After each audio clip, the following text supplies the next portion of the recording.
Hello students, good morning. Welcome to Vista's Learning. This is Shruti, your chemistry tutor. We are in Vista's Learning where we provide you the quality education for all.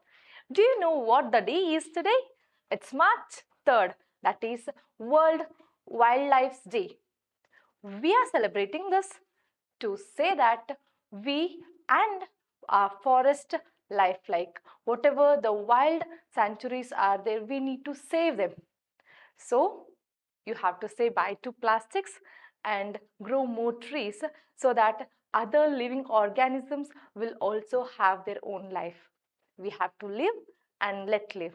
Fine? Okay, we'll get into our chemistry syllabus now. What we were speaking about? We are speaking about hydrocarbons. Today in our topic, we'll discuss about the double bonds. Right. All these days we studied about alkanes and their physical and chemical properties and preparations. Now we are studying about these double bonds. What are these double bonds called as? We call them as alkenes. We get it as ENES, right? Alkyl group with ENE. So you can see one carbon atom having the one single bond and the other single bond. That means two bonds are there. Two bonds gives you carbon-carbon double bond like this. Fine. So here also we have carbon-carbon double bond. Can you see? Either it can be represented like this or this. So we get alkenes. Alkenes.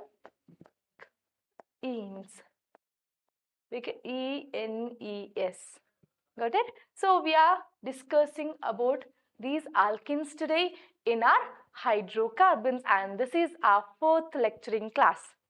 So what we will discuss? We are discussing about alkenes where these are the unsaturated hydrocarbons. What do you mean by unsaturated hydrocarbons? If I take the single bond between the carbon atoms, it will be always satisfied with its tetrahedral structure where tetravalency has been balanced. Where if I take the carbon-carbon double bond, the tetravalency of the carbon here will be balanced by each different atom. Whereas here we have the tetravalency which is been balanced by two atoms. Two valency will be balanced by the each carbon atom. So each carbon atom will be bond with two bonds, right? So this gives you the unsaturation. Why we say it is unsaturated? Because I can break this one single bond and add hydrogen on each carbon atom, which gives you the saturated hydrocarbon, which we call it as alkenes. Is it saturated is called as alkenes? It is called as alkanes. So alkanes are carbon-carbon single bond. They are called as saturated hydrocarbons. Alkenes we are speaking about now, which are carbon-carbon double bond, which can be converted into alkanes by addition of hydrogen, or it is undergoing hydrogenation to form alkanes from alkenes. Got it? The difference between this is ANE and ENE. While naming also, if I have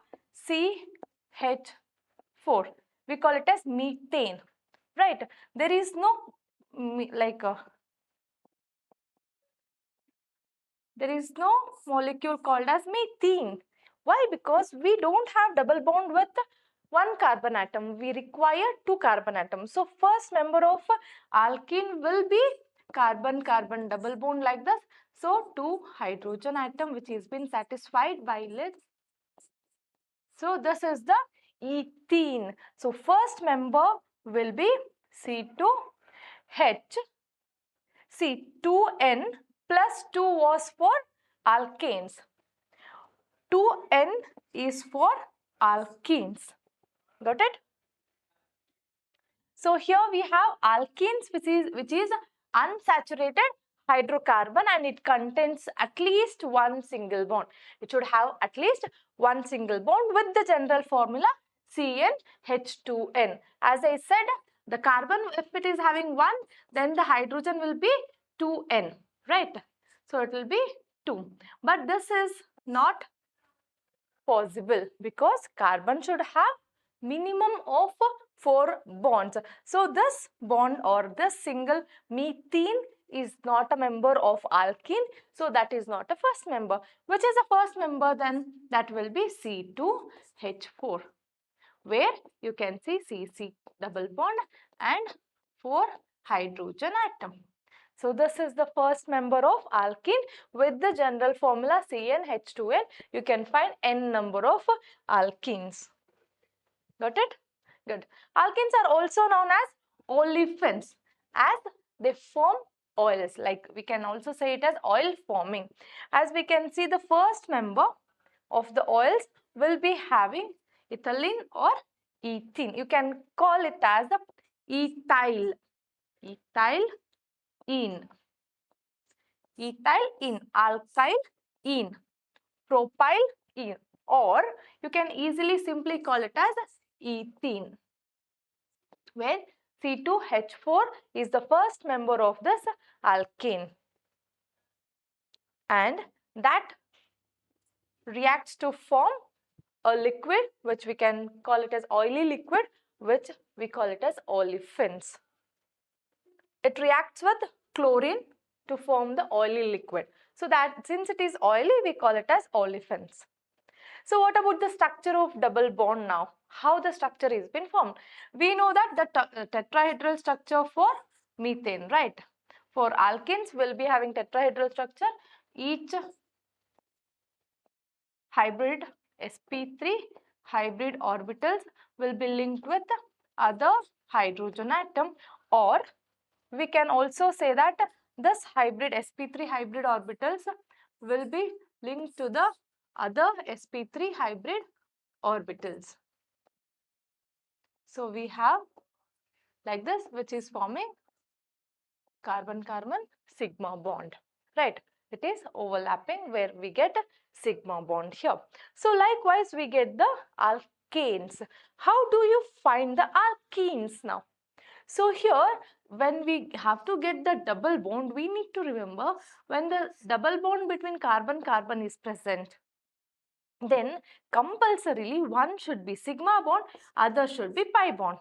When it is carbon-carbon single bond, it will be obviously one sigma bond. This is the main thing we have to know. If it is carbon-carbon triple bond, then one sigma bond and the other two will be pi bond.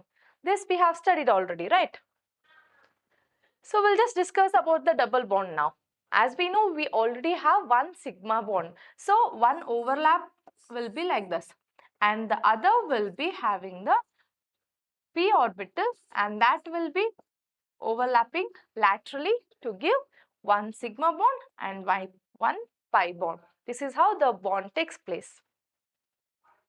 So carbon-carbon double bond in alkenes consists of one strong sigma bond, okay, and bond enthalpy will be almost near 397 kilojoules per mole. Due to head-on overlapping sp2 hybridization, see, listen, we have sp2 hybridization for alkenes, where alkanes it is sp3 hybridization. Since we have one s bond in the s orbital in the outermost shell and p3p orbital, that is px, py and pz. Here what happens when we are going ahead with alkenes double bond, 1s and 2p orbitals will combine together to form sp2 hybrid orbitals, whereas this last pz is empty. So that will be as it is in the dumbbell shape, and that undergoes pi bond lateral overlapping, and that will be leading to the formation of double bond, which gives you pi bond. So here, due to the head-on overlapping of sp2 hybridized orbitals and one weak pi bond. Why we are saying weak pi bond? Because its enthalpy, bond enthalpy is 284 kilojoules per mole. When you compare to the sigma bond is 397 kilojoules per mole. So sigma bond is strong, whereas pi bond is weak. And that is been, how do the pi bond is been obtained?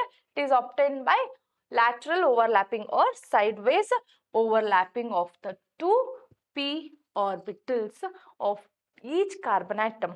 If I have one carbon atom, another carbon atom, they will be having p orbital 1 and 1. So, two pi orbitals which undergo lateral or sidewise overlapping leading to the pi bond. The pi bond is weaker than that of sigma bond. The double bond is shorter than that of the single bond. Why the double bond is shorter? When we have one carbon atom with a certain distance, whereas the same carbon atom is having still more attraction, what happens? It comes closer. So the length between the carbon-carbon single bond and carbon-carbon double bond will obviously decrease, because here the twice the attraction is there. So what happens?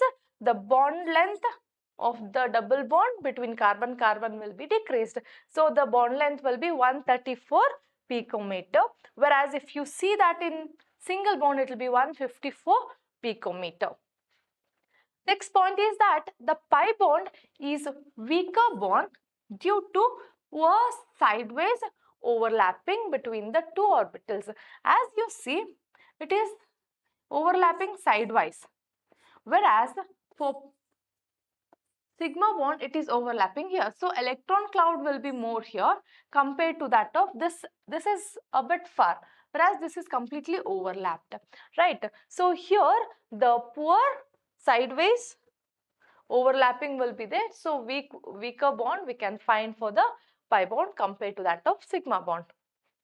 The presence of pi bond makes alkanes behave as a source of loosely held mobile electrons. So they will be having the delocalization of electrons. The electrons which are present in these p orbitals can be easily delocalized to the other adjacent atoms. Therefore, the alkenes are easily attracted by reagents or compounds which are in search of electrons. If I require electrons, then I go towards the alkenes. So, the reagents or the compounds which require or are attracted by the electrons will go near these alkenes because they have free electrons or delocalized electrons. Such reagents are called as electrophilic reagents. So what do you mean by electrophilic and electrophobic? We need to know electro means electrons, the electrons which are present in the outermost shell, and philic means love towards, attraction towards. Phobic means hatredness. Okay, you have philic and phobic. So electrophilic reagents because they are attracted towards the electrons. Next we have the presence of weaker pi bond makes alkenes unstable as they get reacted easily, and we can also call them as unsaturated because of this weak bond. Alkenes can be changed into single bond. How? By addition of other electrophilic reagents. When you are adding some other electrophilic reagents, what happens? The bond will be broken, double bond will be broken, and they get a single bond. So strength of the double bond is greater than that of the carbon-carbon single bond. See, you need to know about the strength. Strength is different and the length is different. So length will be shorter for double bond and the strength will be greater for the carbon-carbon double bond than compared to that of single bond. So we can see here we have the sp2 hybrid orbitals. This is one carbon atom, this is another carbon atom. So they are overlapping laterally. Are they overlapping laterally? No. So they are overlapping head on, so that head and tail or head on, so that we get sigma bond, and this gives sp2 hybrid orbitals. How many sp2 hybrid orbitals are there? 3 sp2 hybrid orbitals are there, and one more p orbital will be present like this. That will be present like this, and that makes the pi bond. That makes the pi bond. So this is how the bonds will be formed between the carbon atoms in ethane. Ethene. It should be ethene. Okay, this is the single bond compared to that of double bond. Double bond is greater than that of the single bond in ethane. We are just comparing the strength there, whereas here we are showing the hybrid orbitals, sp2 hybrid orbitals of ethene. So here you can see the pi bonds, how it has been attracting. So we have one carbon bond which is been linked with the other carbon bond with single bond, and we have this p orbital which are attracted towards sidewise or laterally overlapping, which gives you the pi bond. And here we have carbon with two hydrogen for with each carbon atom. And then you can write this in this form also, where after overlapping, this completely p orbital will change its shape to this, where you can see the pi cloud. So this will be called as pi cloud. If you see here, we have the carbon-carbon double bond with 134 picometer, where single bond will be 154 picometer, and the bond angle between this carbon atom and the hydrogen bond will be 121.7 degrees, and the difference between the angle which is made between the hydrogen and the hydrogen bond will be 116.6 degrees, and the bond length of carbon hydrogen bond will be 110 picometer. Hope you understand this. Good. Next we'll go ahead with the alkene nomenclature. So what is the difference between alkane and alkene nomenclature? It is almost same. We are taking eth, meth, the same thing, and at the end as a suffix we are adding ene.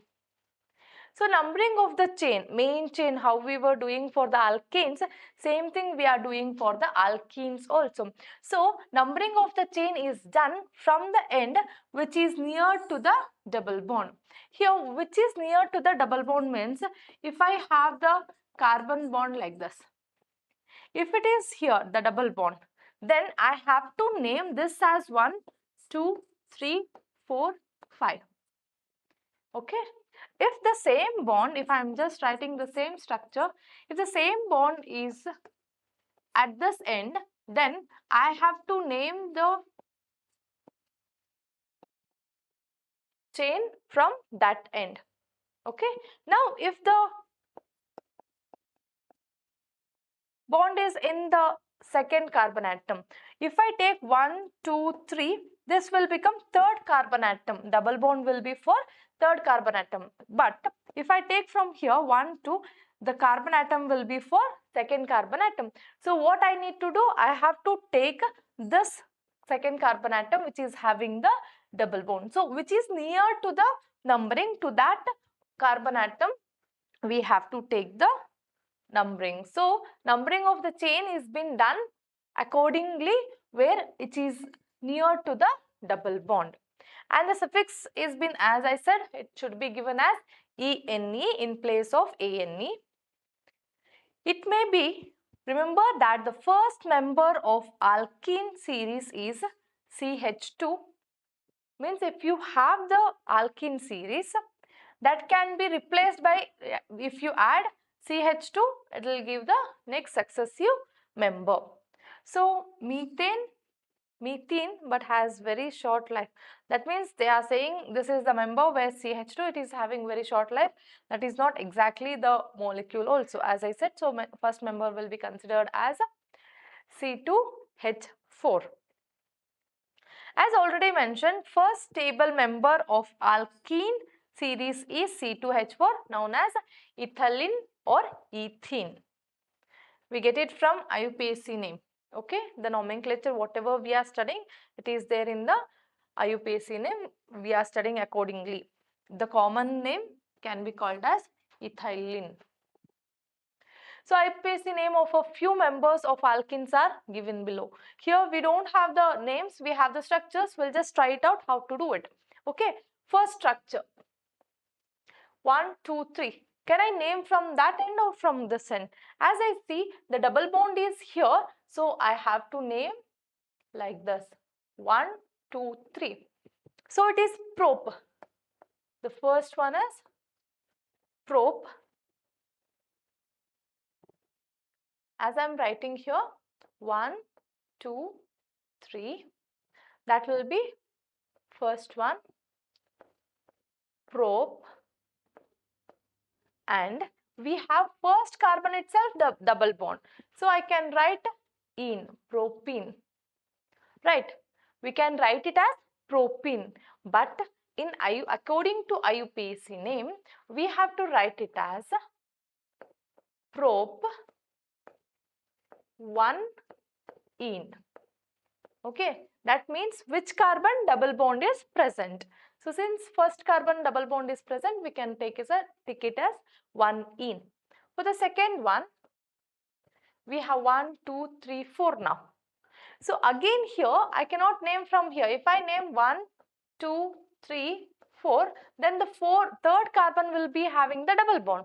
If I name from here 1, 2, 3, it will be having from first carbon atom, the double bond will be present. So I have to name it from here. So 1, 2, 3, 4. So the second one is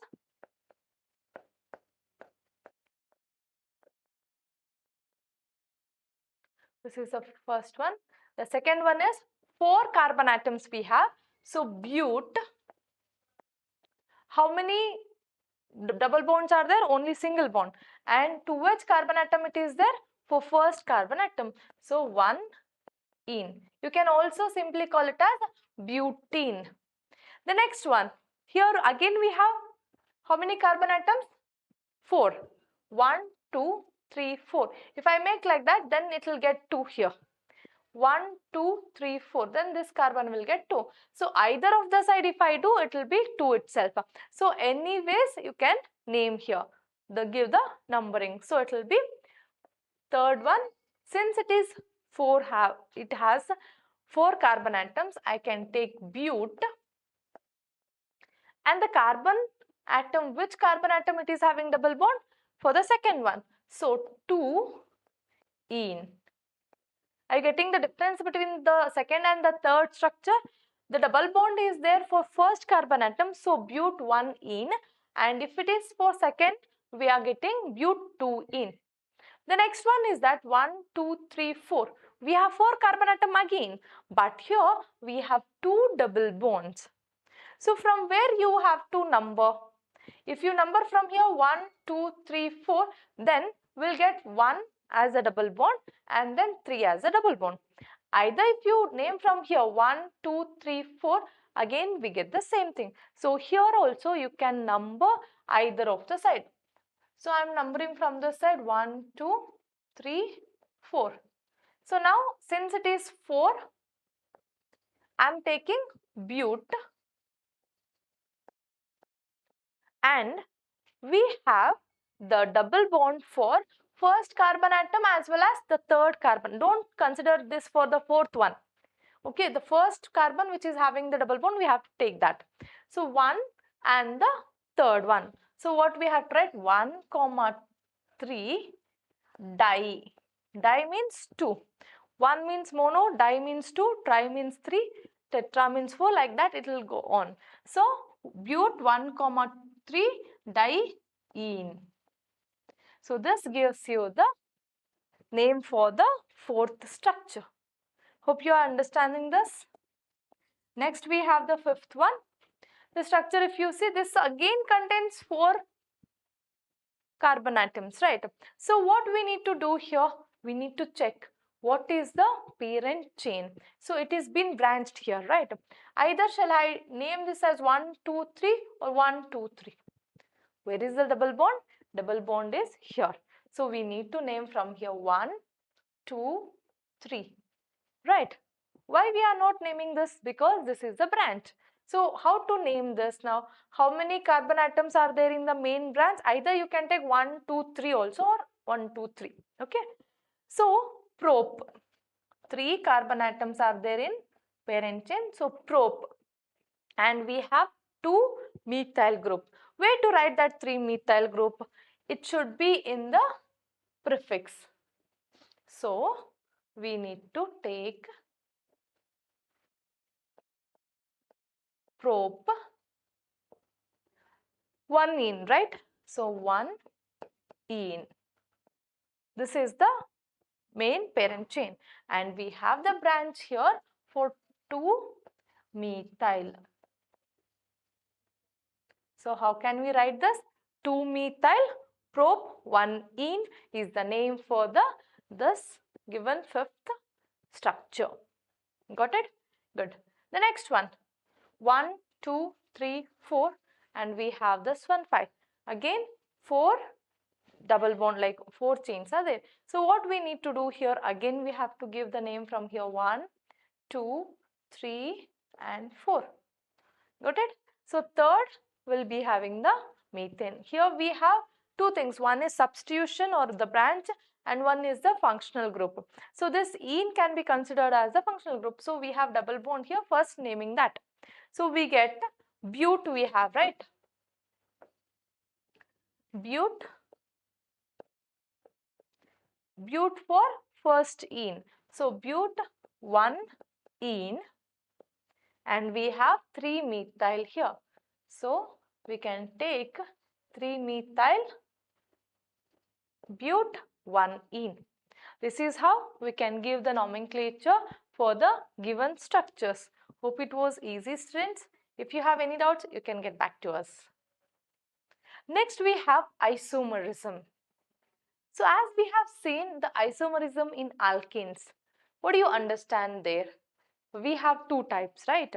We have seen that staggered and the eclipsed one in the ethane. Right, what we'll do here in the isomerisms of double bond? Here we have varieties of isomerisms. So alkenes show both structural as well as geometrical isomerism. Here we have two types, structural as well as geometrical. So structural means the structure will be different, as we have already seen. The main chain, if I take the carbon atom, continuously it will be a continuous chain, and the branched one we have like this. So this is the branched and the continuous chain, where it gives you the structural isomers, whereas the geometrical isomers will be different. The spatial arrangement will be different in the geometrical isomers. So we'll also know about those things. First, structural isomers. As in this alkenes, we have ethene, C2H4, and the propene can have only one structural isomer, but alkenes with a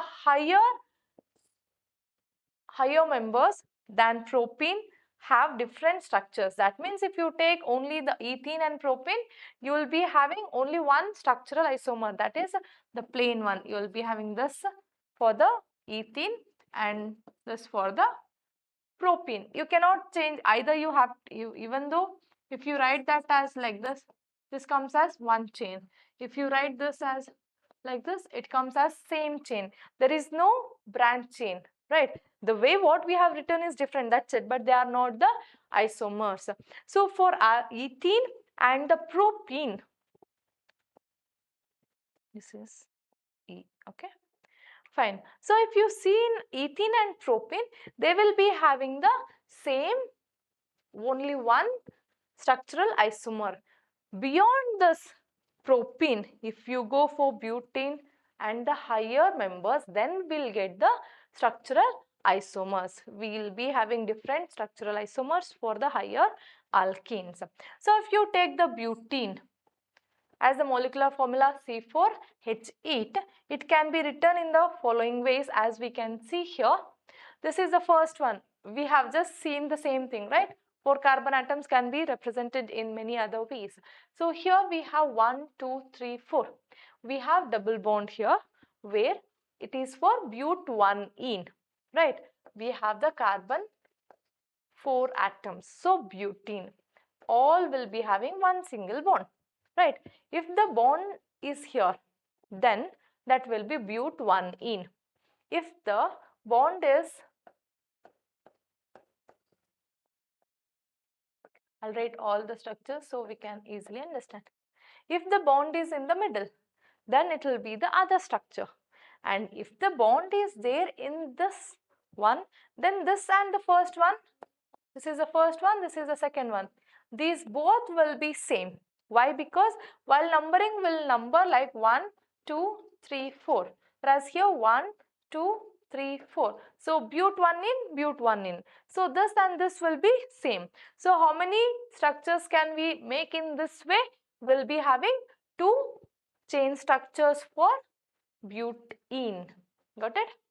So this is the but 2-ene, that is the but 1-ene, where both will be having same molecular formula but different structural formula.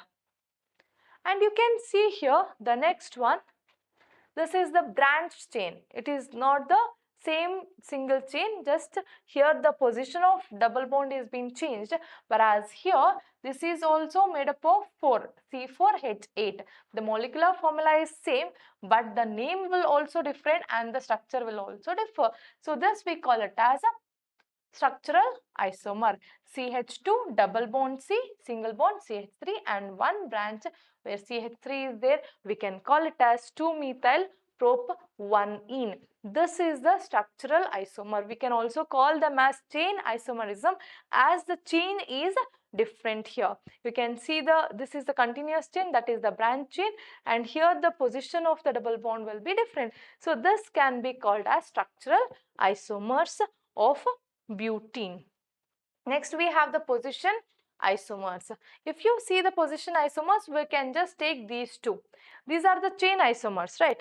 1, 2 and 3 can be considered as chain isomers, whereas the position isomers gives you where does the given functional group is been present, or the double bond will be present. So the double bond is present in the first group here, first carbon atom, whereas here it is in the second carbon atom. So these two can be considered as position isomers. These are the same two but molecules where we can just give them as a position isomers. If we are asking you give the position isomers of alkene or butene, then you have to give these two, not this, because this comes under chain isomerism. This is the continuous chain and this is the branch chain. Good. Next we have geometrical isomerism. So what do you mean by geometrical isomerism? We have the double bond carbon atoms, right? So to satisfy them, we have the valencies by joining two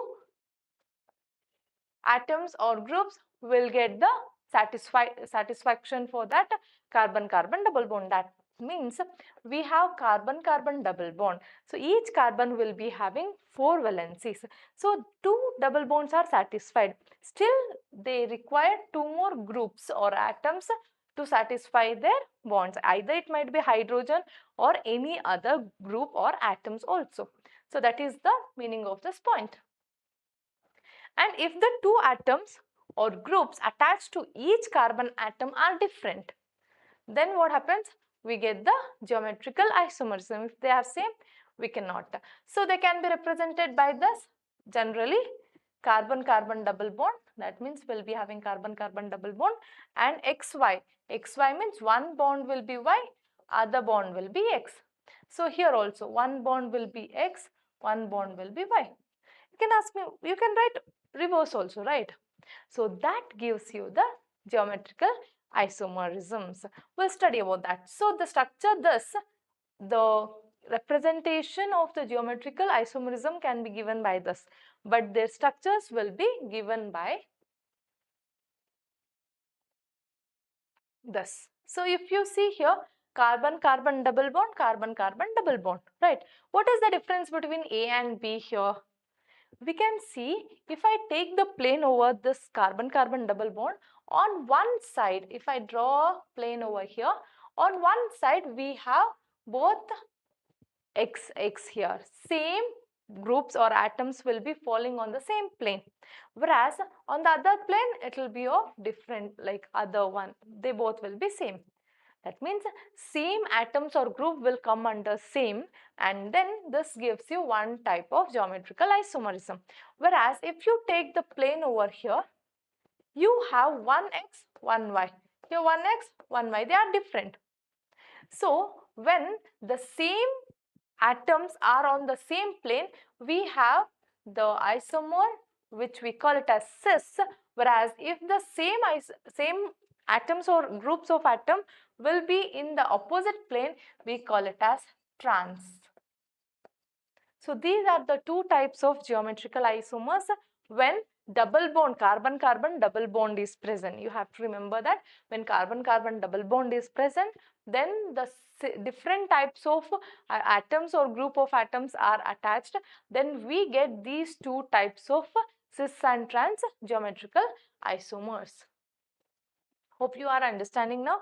The carbon-carbon on the same plane, you have to remember that. You should not take on this way. If you are taking this way, then it will be wrong.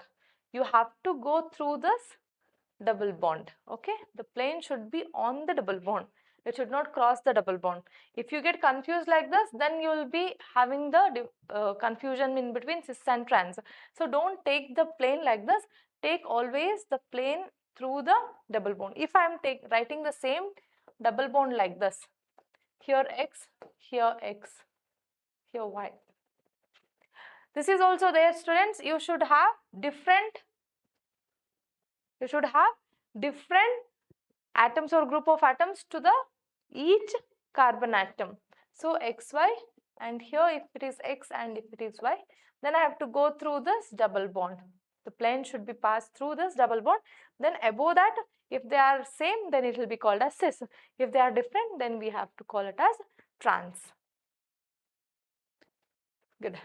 This results in different geometrical isomers as A and B. That is, disposition of atoms or groups in space in two arrangements is different. Both the arrangements are different, and we can also call it as stereoisomers. We can also call it as stereoisomers. They could have same geometry if atoms or groups around the carbon-carbon double bond can be rotated, but rotation about this carbon-carbon is not free. That means, as we saw yesterday, we can easily rotate the carbon atoms, right? While rotating the carbon atoms, we can get the similar geometry by changing them. For example, if I have carbon-carbon double bond like this, X here, Y here, Y here, X here. This is trans, right? If I pass the plane over here, you can see X and Y are there on the same plane. So what happens here? This will be a trans. I can change this. I can rotate the carbon atom and make this as X and make this as Y, right? When I rotate, it will change. So I can get this as a trans can be converted to cis. But this is not so easy because it is not a free rotation. The rotation what we are doing is not free, and so it is not been easy for us to get the same geometry for the same isomers. So as we know, the rotation is restricted. That says that atoms or groups of atoms around the double bond of the carbon atoms gives rise to different geometry of that compounds. Whatever the compound we have, it gives the different geometrical isomers. And they can also be called as stereoisomers, and stereoisomers of this type are also called as geometrical isomers. You can say these cis and trans as either stereoisomers or geometrical isomers. So the isomers of the type A, which we see when you pass the plane and both the atoms or the group of atoms is on the same plane, then we call it as cis. So in which two identical groups or atoms lie on the same side of the double bond is called as cis isomer. What it is called as? Cis isomer. The other isomer of the type B, which we see, in which identical atoms or groups lie on the opposite sides of the double bond, will be called as trans isomers. And so we have cis and trans isomers as they have same structure, but they have the different configuration or orientation or spatial arrangement will be different. Arrangement of the atoms or the groups in the space or spatial arrangement or configuration is different. So due to that, see, you have to remember they have the same structure. It doesn't mean that they have the different structure. They have the same structure, but the orientation of the atoms or the group of atoms will be different. Due to different arrangement of atoms or groups in the space, these isomers differ in their properties. How do they differ?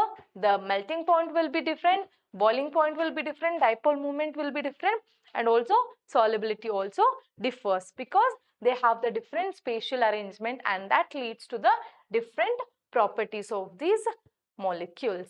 So geometrical isomers, as we see cis and trans, you can have an example of this. When we are giving the cis or the trans, we are giving the prefix as cis in small letters and trans as small letters. As you can see, but2ene, this is also but2ene. How to get the difference between them? To get the difference, which is the which geometrical isomer, we are adding cis and trans. So this is the cis but2ene, that is we have CH3 and one single bond in the between. So we have the hydrogen atom. If you pass the plane over here, you can find that both hydrogen are on one plane, both methyl groups are on the other plane. So this is the cis but2ene. Whereas we have this, when we pass the plane over here, we get CH3 and the CH3 are in opposite plane. Even the hydrogen will be in the opposite plane. So this is the trans. And if we are seeing the boiling point, here we have 277, that is 277 Kelvin, where it is 274 Kelvin. A slight difference will be there. Why? Because here they are in the same plane and the torsion will be different. So here they are satisfied, they are stable. So you will be having the difference in the boiling points, melting points, and some physical properties also. Cis form of alkene is found to be more polar than that of trans form. That means it can be easily polarized. So you have the polar means polar molecules means what?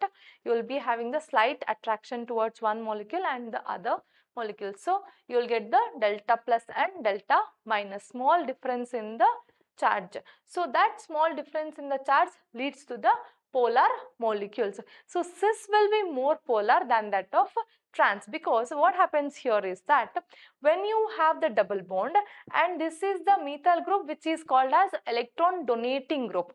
So here for this carbon atom the electron will be donated, and for this carbon atom electron will be donated by this carbon molecule, methyl molecule. So what happens? Delta plus, delta minus, delta minus. So for this bond what happens? The negativity will be there present, the electron cloud will be more. So they get, what happens here? They get polarized. This is the cis where they get polarized. Whereas if you see, or they can be more polar, where if you see here, this is in the opposite direction. The methyl group or electron donating group is in the opposite direction. So when this is given, if they are in the opposite direction, they cancels out. If they are in the opposite or other plane, they cancels out. So we get the we can get this as mu is equals to 0 here, where here it will be 0.33 dB. So you can see the dipole moment will be 0 for the trans. If you are taking the CH3, this example, you can easily understand that the dipole moment for the trans is 0, whereas for the cis will be having the polarity. So we can say that the cis will be having, cis form will be having more polar than that of the trans form. Hope you understand this, students. Both are but2ene, but trans but2ene is having 0 dipole moment, whereas you know the dipole means, di means 2, pole means you will be having the charges on the atoms when they have been linked. So the charge will get cancelled here since they are in the opposite direction or plane. Where they are in the same plane, they get accumulated and they will be having the dipole moment of 0.333 dB. Next, the trans isomers have higher melting point than that of the cis form. Geometrical isomers, if you see, cis and trans isomers is also shown by the types this. So we have other things also, not only XX. If I have the carbon with X and Y, and if I have Z and X. So here they are of different types. Even here the geometrical isomers can be seen because we have one same group which is been attached. If it is on the same plane, then it will be called as cis. If it is on the opposite plane, then it can be called as trans.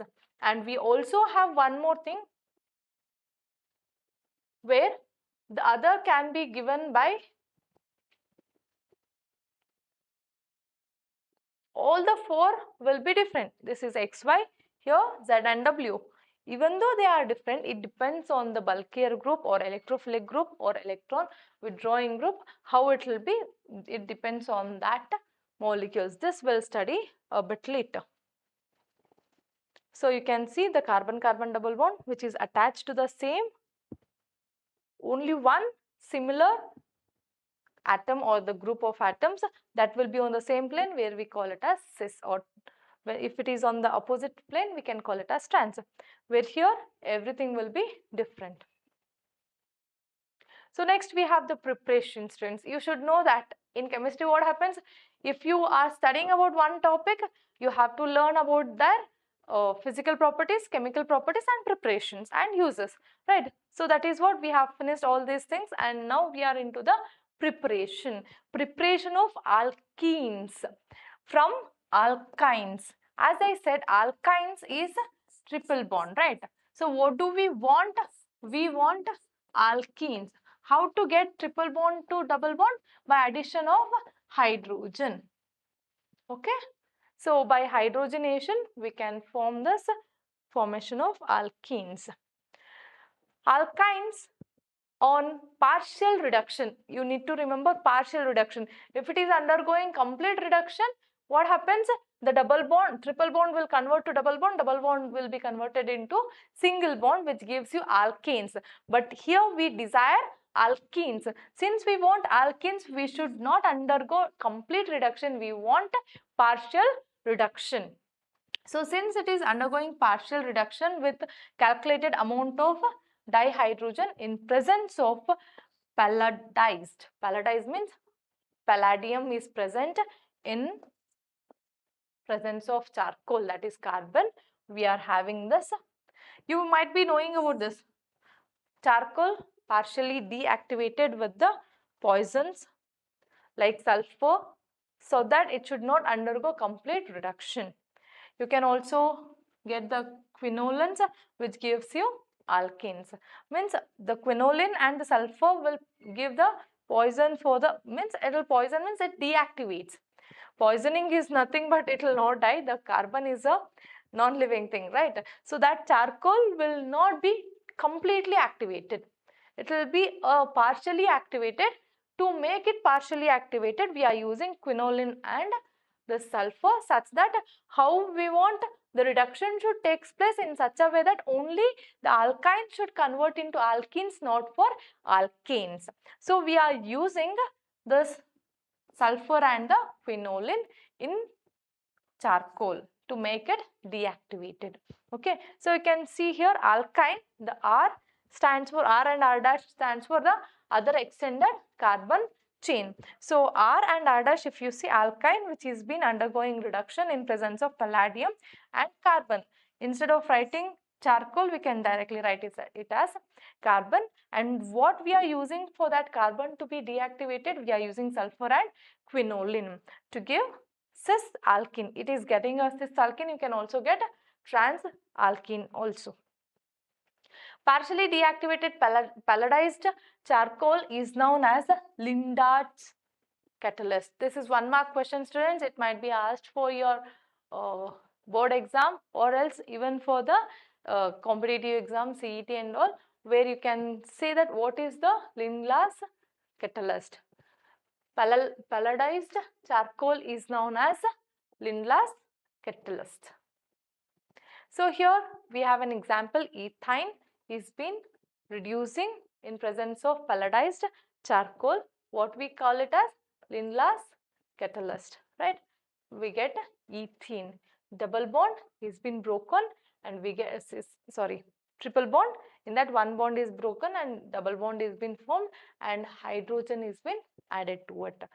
You will get triple bond like this, one hydrogen atom.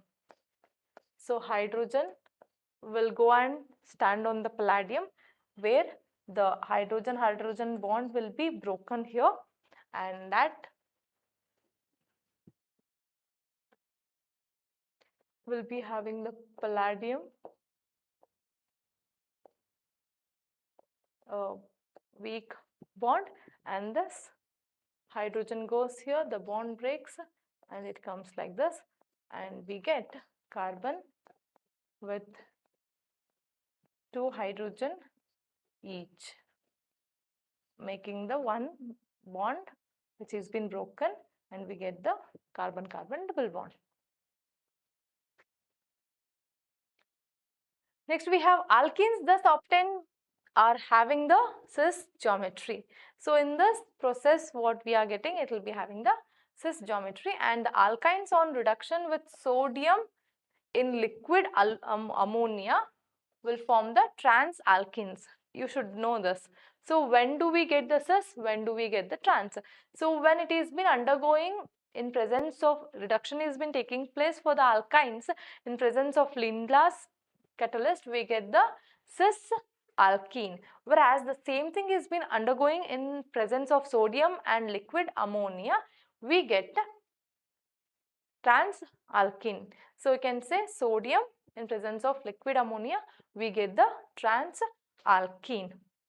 Alkyne in presence of sodium and liquid ammonia gives you trans alkene. They can just ask you this question, alkyne plus reduction, and they can give you in presence of sodium and liquid ammonia, what is the product which is obtained? So trans alkene. Likewise here also you can get the question. Next, from alkyl halides. What do you mean by alkyl halides? Alkyl group can be given by R. Methyl, propyl, butyl, any of the alkyl groups. Halide is X. So we can generally give the alkyl halide as Rx.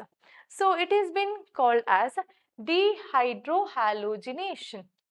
That means we can produce the alkene by alkyl halides. When alkane is reacted with alkyl halides, we can produce alkenes. And there you have to know, D means to remove. What we are removing? Hydrogen with halogen. That means hydrogen halide is been removed. By removing this hydrogen halide, we get the double bond, carbon-carbon double bond. So removal of halogen acid we can also say. So alkyl halide on heating with alcoholic potash. Alcoholic potash is KOH.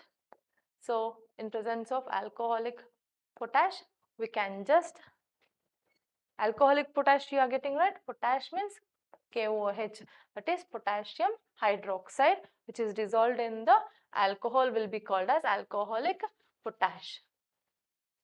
So there we can have this molecule which is been formed and alkene is been produced. And here we have one more thing. We have alpha elimination.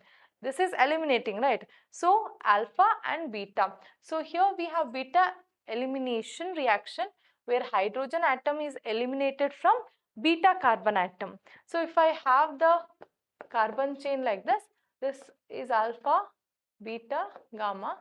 So that what happens, the hydrogen which is been going out will be from the beta carbon atom. So we can see here we have the alkyl halide, right? So alkyl group, that is R group, and this is halide. So R and alkyl group is present where halide is this, right? So this is the R group. Here we can remove this Rx and the bond can be formed here. So this hydrogen should be from beta group, where halogen is present, that is called as alpha group, where the adjacent to this. So you can see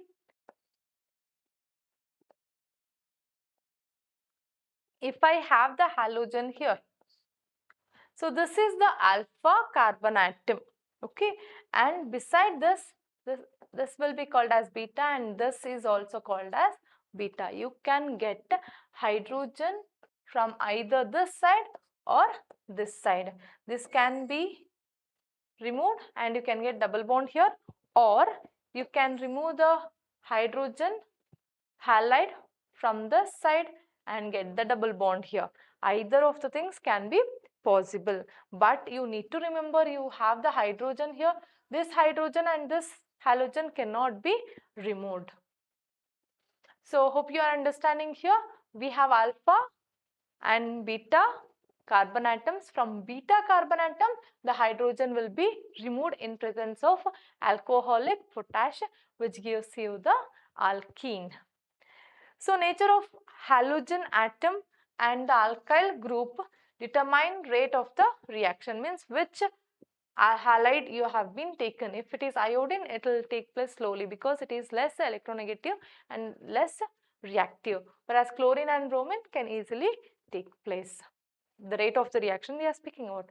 So it is observed that for halogens the rate is, for iodine it is greater, for bromine it is little bit lesser, and then that of chlorine.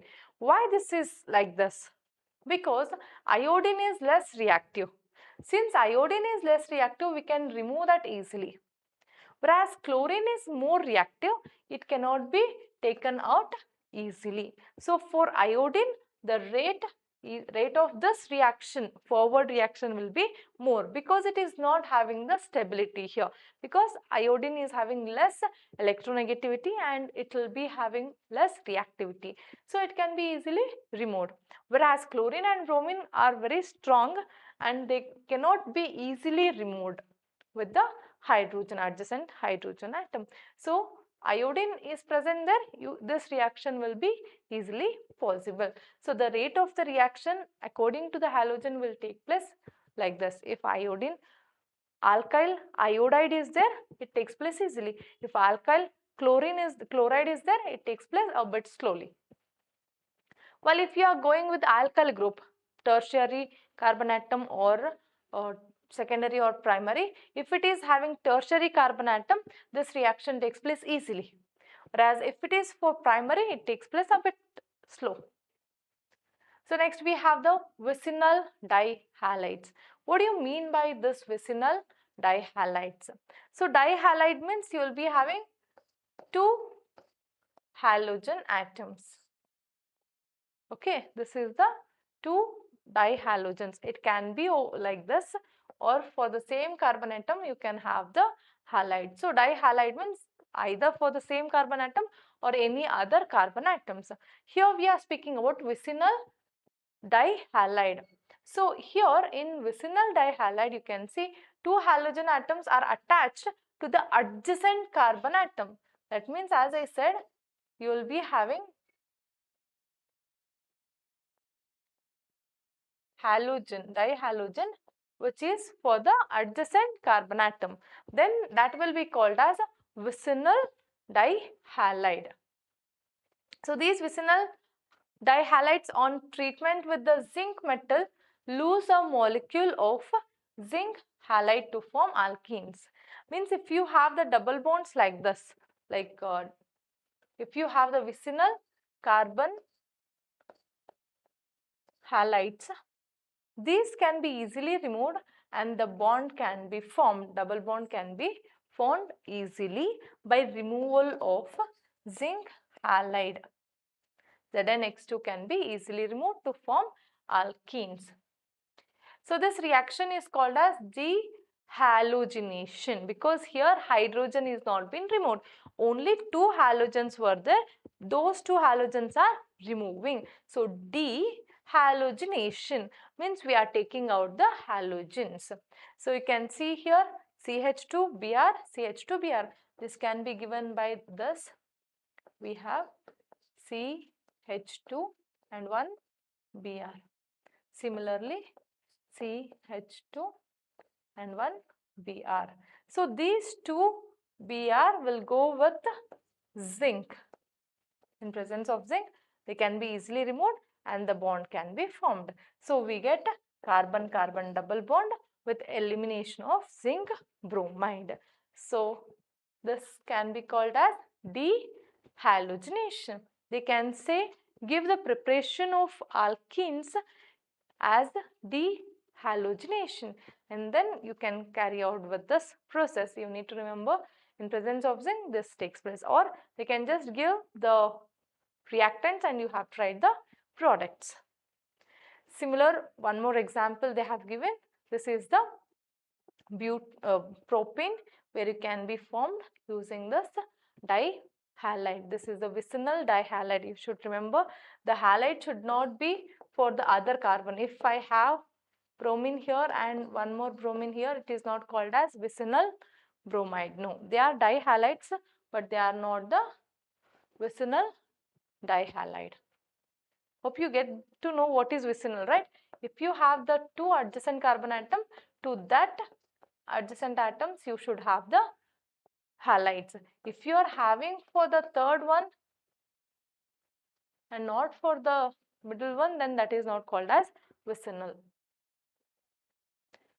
So next, from alcohols by acidic dehydration. Now we are going ahead for the alcohols. How can the alcohols be converted into alkenes? So here we know our OH group will be present.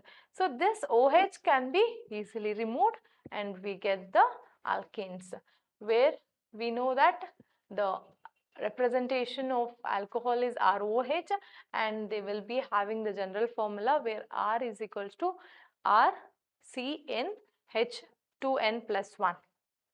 So alcohols on heating with concentrated sulfuric acid forms alkenes with the elimination of one water molecule. So we have OH group. If you have one OH group and one hydrogen group, this OH group will go with hydrogen and getting the double bond here. So water molecule will be eliminated in presence of sulfuric acid. You need to remember, it is a concentrated sulfuric acid. So as this water molecule is eliminated from the alcohol, molecule is been present, it is in the presence of an acid. This reaction also can be called as acidic dehydration. Here again we are taking out the water molecule, so we can call it as acidic dehydration of alcohols. This reaction is also an example for beta elimination. You need to remember, again here it should be for beta carbon atom. Hydrogen from the second carbon atom will be removed, not from the first carbon atom, and so we call it as beta elimination. When I say this, we have OH here, you will be having hydrogen here also. This water molecule is not been removed. Instead, the hydrogen which is here, this is alpha, this is beta, second or 1, 2, the second hydrogen will go with this OH group. Got it? So the reaction is also known as beta elimination, as OH group takes out the one hydrogen atom from the second carbon atom, that is beta carbon atom. You can see here again ethanol is being used. In ethanol, what happens? For alpha carbon atom we have OH group, and for beta hydrogen is present. This hydrogen and this OH group will go and we get the double bond. Hence we get alkene, that is ethene, and water molecule in presence of concentrated sulfuric acid. You should remember that concentrated we are using, not the dilute one. So by this we finish our preparation and properties of these alkenes. Next we'll go ahead with the chemical properties of these alkenes. Hope you understand this, students. We Vistas Learning always here to provide the quality education for all. If you have missed any of the videos, you can browse into our web application www.v-learning.in. Thanks for watching Vistas Learning.